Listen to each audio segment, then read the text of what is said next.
Bienvenue sur Africa 24 dans cette nouvelle édition du 12-15. Voici les titres de l'actualité. Tractation pour la tenue du dialogue politique en République démocratique du Congo. À cet effet, le groupe de soutien a rencontré l'opposition pour une mise au point. En Ouganda, le gouvernement veut simplifier la procédure d'expropriation. Objectif, accélérer la construction d'infrastructures publiques au profit des populations. Et puis au Burkina Faso, 42 partis et formations politiques sommés à régulariser leur situation avant le 31 août 2016. Le gouvernement a décidé d'appliquer la loi portant charte des partis et formations politiques. Mais avant de développer ces titres, 10 ans de prison ferme, c'est la peine que vont purger les 2 soldats ivoiriens condamnés par le tribunal militaire ce jeudi pour avoir côtoyé des djihadistes ayant participé à l'attaque de Grand Bassam le 13 mars 2016. Les sergents Zanga Zoumana Koulibaly et Brice Touré sont reconnus coupables de violation de consignes et associations de malfaiteurs. Pour rappel, plus de 80 personnes ont été interpellées en Côte d'Ivoire dans le cadre de l'enquête sur cette attaque où 19 personnes ont perdu la vie. En République démocratique du Congo, les tractations se poursuivent en vue du début du dialogue politique. À cet effet, le groupe de soutien à la facilitation a rencontré ce jeudi l'opposant historique Etienne Tshisekedi et les membres du rassemblement de l'opposition. Ces derniers continuent d'exiger des préalables avant de participer à toute concertation politique. Jacques Amboka, correspondant en République démocratique du Congo, reportage. Réunir tous les facteurs inhérents à la tenue du dialogue politique en RDC, c'est la démarche que mène le groupe de soutien à la facilitation au dialogue. Les diplomates de ce groupe, composé de l'Union africaine, des Nations unies, de l'Organisation de la francophonie, de la Conférence internationale de la région des Grands Lacs, ont effectué le déplacement à la résidence d'Étienne Tshisekedi ce jeudi 4 août 2016. Objectif, discuter avec les membres de la composante du rassemblement de l'opposition qui pose encore les préalables à la tenue du dialogue.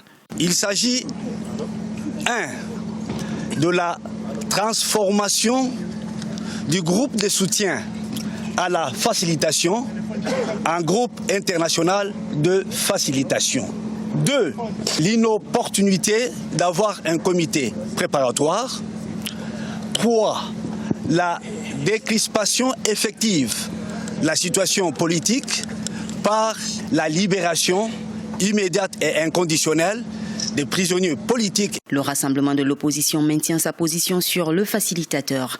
En effet, Etienne Tshisekedi, lors de son dernier meeting le dimanche 31 juillet, avait récusé le facilitateur Edem Kodio, estimant qu'il jouait le jeu du pouvoir. Cependant, nonobstant l'attention que le groupe de soutien à la facilitation accorde aux desiderata du rassemblement de l'opposition, à en croire au dire des diplomates, un éventuel remplacement du facilitateur n'est pas à l'ordre du jour. Nous avons rencontré le rassemblement de l'opposition aujourd'hui. Nous avons des débats très francs. Et je crois que tout le monde est d'accord sur la nécessité d'engager le dialogue au plus vite, mais évidemment, il y a un certain nombre de conditions à réunir et nous sommes attelés à aider les uns et les autres à créer les conditions propices pour le lancement du dialogue le plus vite possible parce que, évidemment, le temps est contre nous. Le groupe de soutien à la facilitation qui est allé examiner les préalables posés par le rassemblement de l'opposition reviendra très prochainement pour donner suite à la requête de l'opposition. À ce stade, disent les analystes, il est difficile de dire à quel moment débuteront les pourparlers. En bref, au Maroc, la Banque centrale populaire réalise un bénéfice en hausse de 1,4 milliard de dirhams, soit 143 millions de dollars, une progression accomplie au premier semestre de 2016 grâce à l'évolution du produit net bancaire. Le PNB des activités dans le Royaume a ainsi enregistré un bond de 5%. À l'international, le groupe bancaire marocain réalise également de bonnes performances. En Ouganda, le gouvernement veut simplifier la procédure d'expropriation.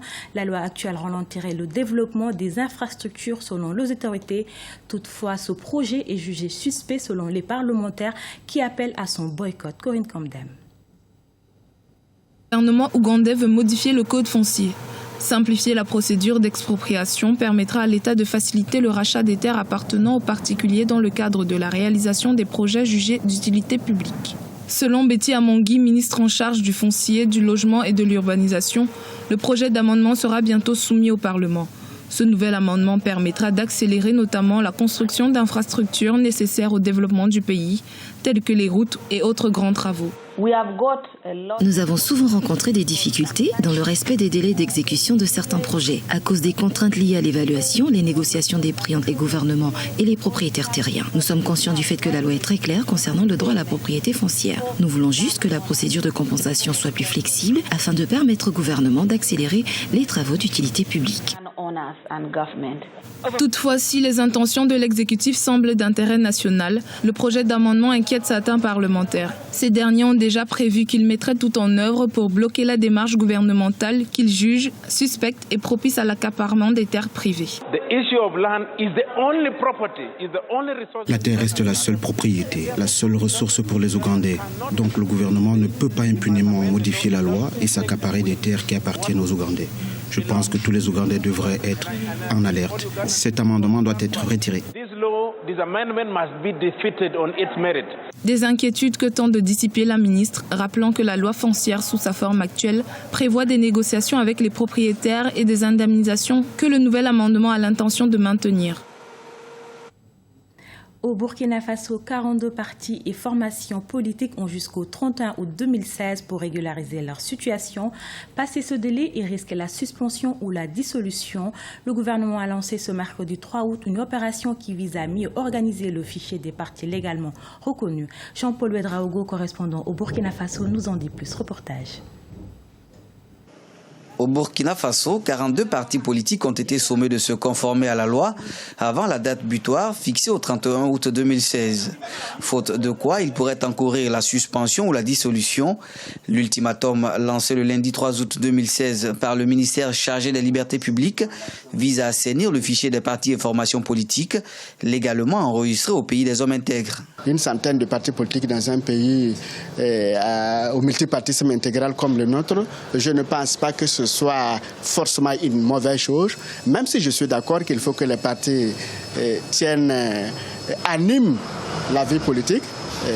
Fort heureusement, nous ne sommes pas de ceux qui ne sont pas présents dans cette animation de la vie politique-là. Cette interpellation, en effet, s'inscrit en droite ligne des dispositions de l'article 29 de la loi 032 du 29 novembre 2001 portant charte des partis et formations politiques au Burkina Faso, lesquels termes définissent clairement l'obligation pour les partis et formations politiques de tenir régulièrement leurs instances conformément à leur statut et règlement intérieur. Ce n'est pas une mauvaise chose, mais il faut aller au-delà pour moi.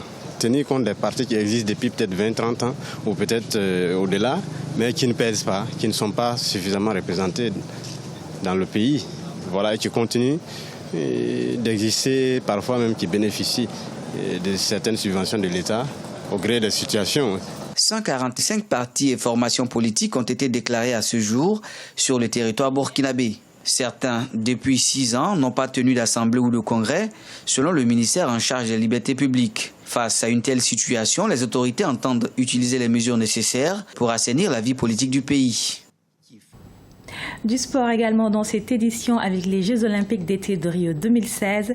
Les 3 représentants du continent au football masculin ont effectué leur entrée ce jeudi.